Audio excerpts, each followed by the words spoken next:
Ajo që shohim nga ekrani nuk është gjithmonë ajo që ndodh. Në prapasken, shumë figura të njohura politike mund të kenë kahe të ndryshme në bindjet që kanë, por kanë lidhje që dihen pak ose as pak. Enkeleda Libea ka patur gjithmonë bindje të djatha, tashmë i zhgënjur nga politika, vendosi të qëndrojë jashtë skenës politike të vendit. Të njëjtin zhgënjim ka patur edhe Krishnik Spahiu, i cili i dha një tjetër drejtimi jetës së tij. Pasi u largua nga politika, ai jeton jashtë Shqipërisë dhe tashmë e shohim në rolin e analistit, duke komentuar zhvillimet në vendin tonë. Edhe pse dihet vetëm nga një rreth i ngushtë, Enkeleda Libeaj dhe Krishnik Spahiu kanë një pikë që i lidh.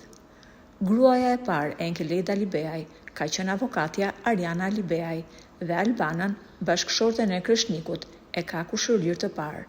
Pra, dy politikanët janë lidhur nëpërmjet martesave të tyre, por duket se as Enkeledi dhe as Krishniku nuk e kanë patur martesën e gjatë.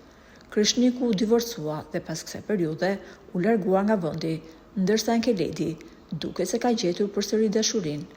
Ai është në një lidhje disa vjeçare me Marsida Xhaferllarin, e cila është gjyqtare në gjykatën kushtetuese.